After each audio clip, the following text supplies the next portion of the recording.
Welcome to Epilogue Podcast, the show where we discuss some stuff that happened on a different show ages ago which nobody really cares about anymore.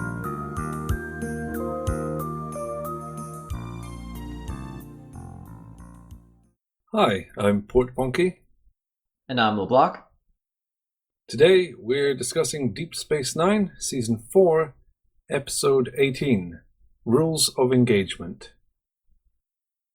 Worf is tried for extradition to the Klingon Empire over the destruction of a civilian transport ship.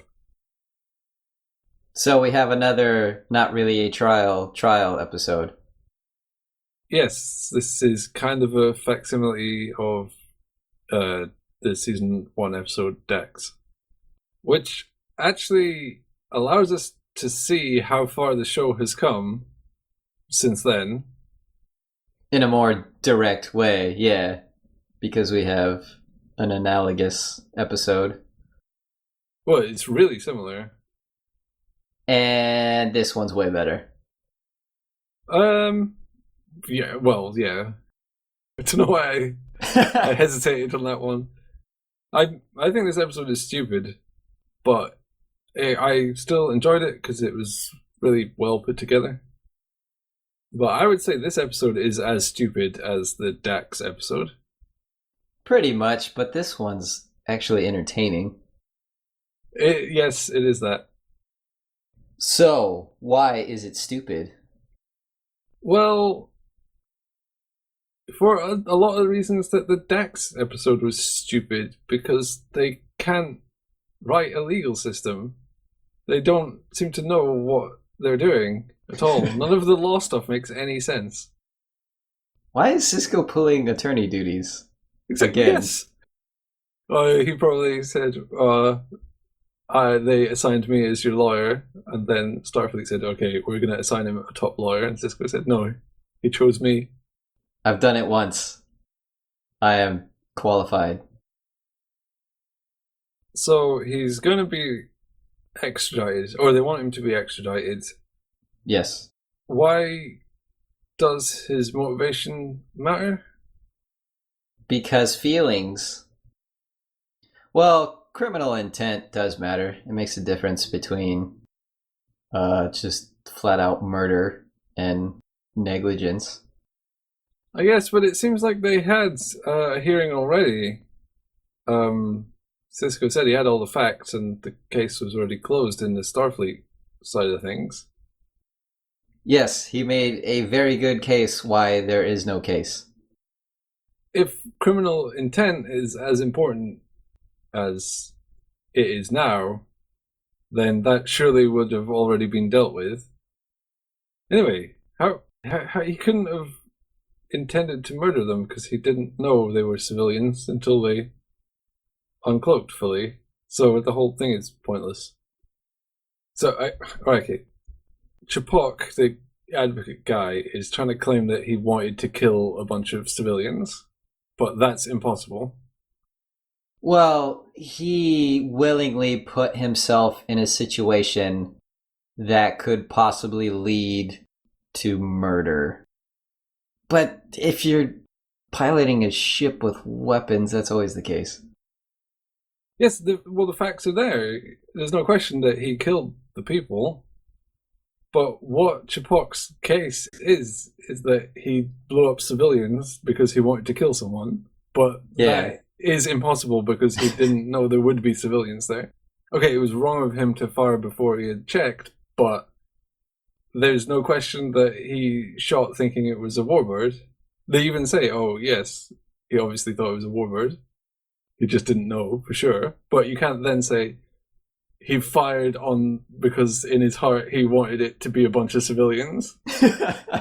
Just completely stupid. And then Cisco says, well, the facts are not in question. So when he said that, the Vulcan should have said, yep, you're right. End of trial. It's weird that they point out why this shouldn't be an episode right in the beginning. Yeah, it's weird.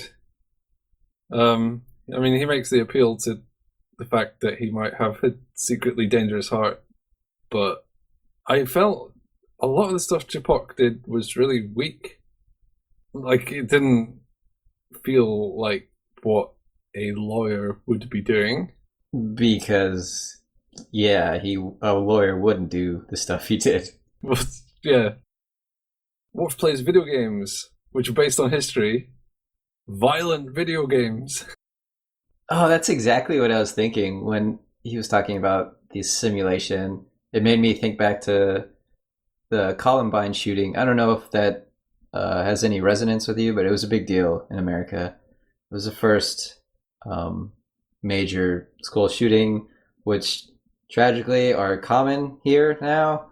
But they talked about how the guys like to play Doom all the time. Yes, I've played the Doom levels made by Klebold or Harris, whichever one. Some of them are still available. They're nothing special. And I've read his notebook. Yeah, so I'm a bit of a information sponge. I don't know. His notebook does have stuff about Doom in it and other violent video games. It also has stuff about Tetris and PGA golf. So, yeah, the video game angle. If you can't nab the Columbine shooters for being influenced by violent video games, then it's just a dead angle. We should keep context in mind, though. I think this was a hot topic at the time. I'm trying to place it chronologically. Well, this episode predates the Columbine shooting, but the whole violent video games thing was a running thing throughout the 90s. You had Mortal Kombat and all sorts of stuff like that causing mass violence, which is why everyone is now dead. So apparently this narrative is going to continue into the 24th century, where even if you're playing a holodeck game that's historically accurate and you make it historically accurate, it'll be used against you. And even a Vulcan would not say, wow, that completely is irrelevant. So this issue will reemerge, and then history will be banned. History will come with ratings. Well, it pretty much should. A lot of stuff in the history books is worse than Game of Thrones or anything. All right, well, staying with how the stuff he talked about didn't make any sense for a lawyer, I didn't like him asking O'Brien, all right, what would you do? And then O'Brien points out all the reasons why he shouldn't be asking that and how it's not valid. It was annoying. That is exacerbated a lot by later on in the episode when Sisko asks him something and he says, objection, this question is hypothetical. Yeah. Oh, well, okay, but it just made me think Sisko was not paying attention and should have objected earlier to the O'Brien thing. Took a quick mental nap.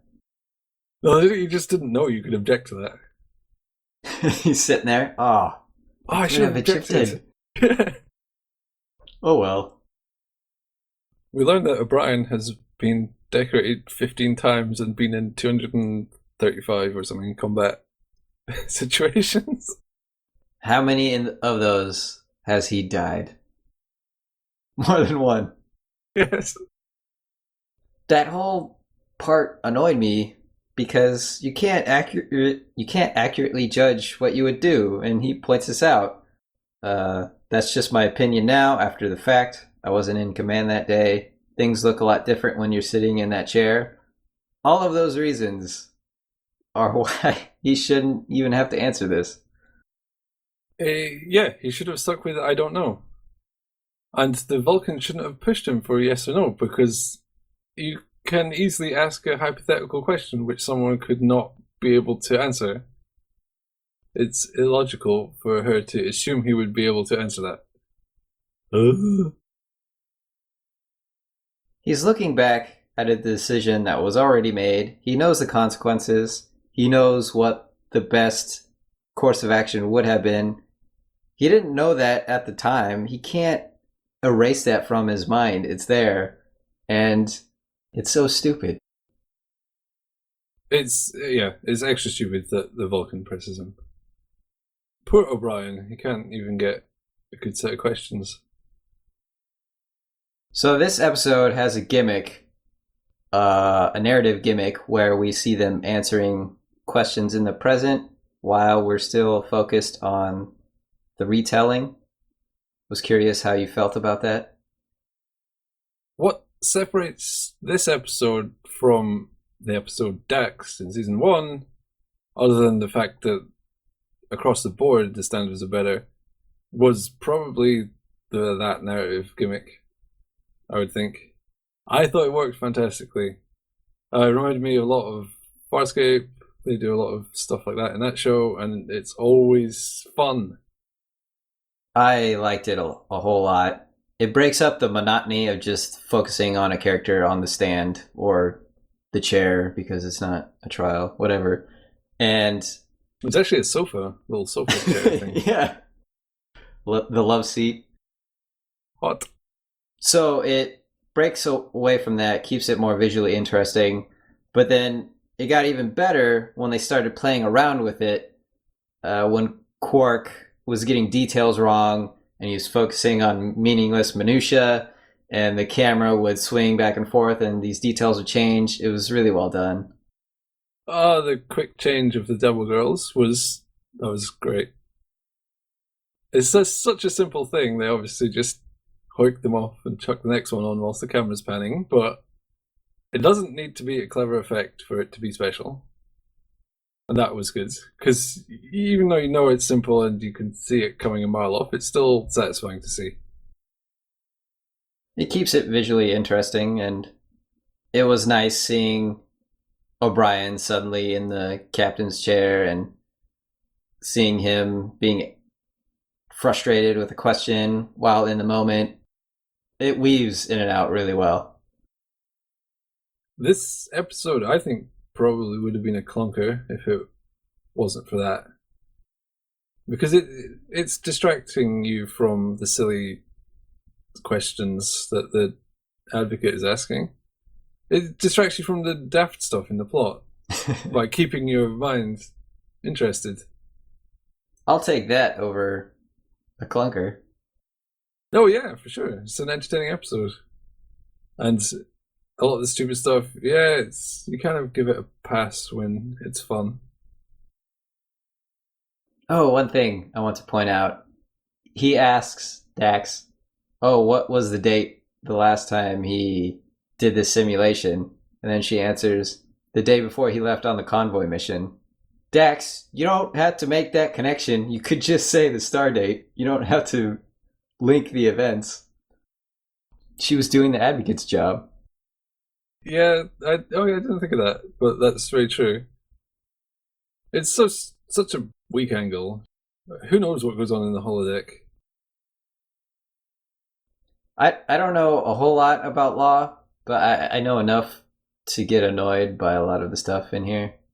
One example, Quark was saying what Worf said, that he asked him a question about battle, and then Worf said, I hope they do. That's inadmissible. That's hearsay. You can't say what other people said. Can't you? No, not for the truth of it. Oh, okay. I mean, the fact that he even said that means nothing. True, but that he pressed for that was annoying. And he asked Quark, did he seem excited? That's speculation. He has no idea what Worf was feeling. On the I hope they do, you could easily explain that by saying, well, the Defiant is the most heavily armed ship in the Federation, and if the Klingons are going to attack, you would hope they attack when the Defiant is defending the convoy. When your strongest species are in play. You should have been Worf's advocate. Anyone should have been. Sisko seemed to sleep for half of this.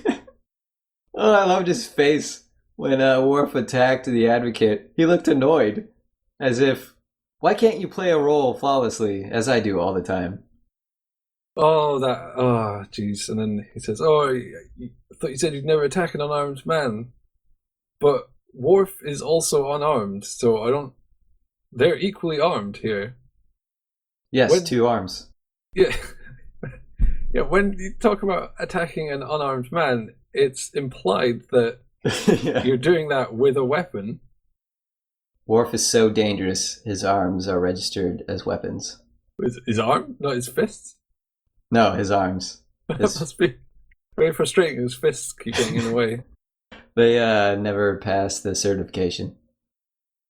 And what the guy was doing, he was saying, Alexander is going to grow up with a dad that's a total loser and a traitor. I know in Texas, for example, they have laws about fighting words and provocation. He's clearly egging him on.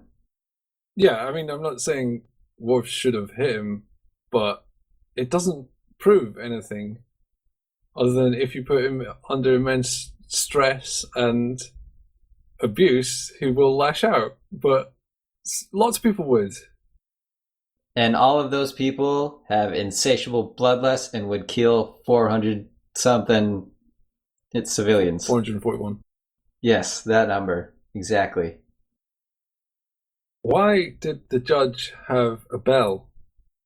Legal stuff is always mired in pomp and circumstance. But usually they have the gavel, is it? Yeah. And that makes sense because it goes like twack twack and then everyone's paying attention. The bell just sounds like someone's phone got a text message. She's trying to hypnotize them. It was really awkward when it was just the 3 of them and she comes in and rings it about 10 times. And they're all sitting there going, yep, don't worry, we're paying attention. You're right though, law is often very traditional. There's a couple of bloopers which you no doubt noticed. Hit me with them. In one of the battle scenes, the quantum torpedoes were orange instead of their regular blue color. Missed it. Oh, well, also in a couple of scenes, Cisco had 3 pips instead of 4 on his collar. So there you go. There's some bloopers for you. I'm sure you care. He was demoted temporarily during that scene. But it's mid-scene. Maybe one just fell off. He took it off as a persuasion tactic, so he would seem to be on the level and not coming from above them. I don't know if that would convince anyone. Sorry, I said there were 2 bloopers, but there is one big criticism. That's the really obvious one, which is yet another trial episode solved by a Deus Ex Machina. Again, provided by Odo. That's his thing. That's what he does. It's a really stupid one as well. All these dead people were in a very public crash and all died already. And both lists are completely public. And Odo researched the history of everyone on the ship individually, so 441 people, and then only later noticed that they had all died. So I don't know what he was investigating. He finds it to be a real downer when he reads the death part of people's histories, so he just skipped over that for those. I think he did a shoddy job. I don't think he really researched them. He said, oh yeah, they don't know Worf, they're all squeaky clean, who knows. That'd be great if Cisco pointed it out. Why didn't you figure this out earlier? Yeah. He would have an excuse. Humanoids, You humanoids dying in multiple different crashes. I just wish they would do a trial episode that actually solved the situation using like a contradiction or something in the presented evidence rather than just stapling it on the end. That would be nice, yes. if their efforts actually meant something throughout the episode. It seems kind of one of the basic points of a trial episode is that it should be kind of clever and have a catch to it. Here's something. At the end, Sisko says, "Oh yeah, it's difficult being a captain." Wait till you get 4 pips on that collar. You'll wish you had gone into botany. That was so out of nowhere. Yeah, wasn't that a slight against Keiko? That's the only way to read it. That's the first thing that popped to mind. Like, okay, so is he acknowledging that Keiko is a bit on edge? So now we know Sisko hates Keiko. Oh, that's hardly surprising. Well, hate is a strong word. He doesn't respect what she does. Well, yeah. He thinks it's obviously easy and pointless. Yeah. It's weird to pick a subject that one of the main characters does. Jake, whatever you do, don't become a botanist. That would have been harsh if he'd said, "You'll wish you had become a writer." It's impossible not to draw that link because she's one of the main characters on this show, and it's not a job you would think someone would have on a space station, so it sticks out. Oh, I'm trying to think of something else that would be better, but to be honest, I don't think they should have phrased that line like that. Every job they have in the 24th century is going to be challenging because all the easy stuff is solved. He could have been broad and vague, or you'll wish you did something else. You'll wish you never joined Starfleet. Period. Yeah. You'll wish you never married Chief O'Brien. I have a criticism. Get out with it. The word honor takes way too long to come up. It's odd, this episode, that the Klingons even have lawyers like this. It seems like the council or the High Council or something would just either summon him and then find him guilty or innocent in absentee if he didn't show up and just put a bounty on his head or something. When he mentioned the Klingons want to extradite Worf, I thought, why would the Klingons even do this? Wouldn't they just send some guys and kidnap Worf? They don't have an alliance with Starfleet either, so they wouldn't matter about ruffling those feathers. Well, I don't think they don't want to make a martyr of Worf. Yeah. But then using legal strength is so un-Klingon. And then Chapok's trying to dress it up like, "I will meet you on the battlefield of law, which is the courtroom." Oh, right, yes, okay, yes, that's what Sisko said. I'll see you in court. With the battle of my mouth words. So in that sense, it's just another way the episode was dodgy. I think it was a bad episode, but saved by being so well put together and interesting in a visual way. Plus the pacing was quite good. They jumped right in at the deep end, which is always good. I'll agree with that. We started off right away with some dead bodies everywhere. Worf wakes up from his dream. He lets out this little high-pitched gasp.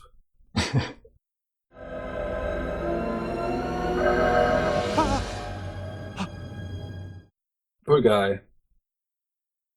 Do you have... Sorry, I don't know what that noise was. Do you have a quote from the court transcripts? My quote is not from any court scenes. That's fine too. Life is a great deal more complicated in this uniform. Okay, stop right there. The quote is, "Life is a great deal more complicated in this red uniform." Red.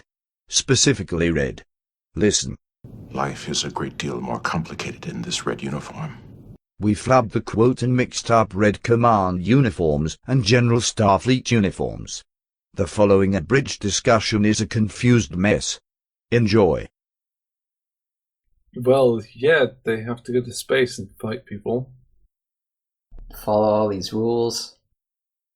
Pretend to be a lawyer. Pretend to care about things.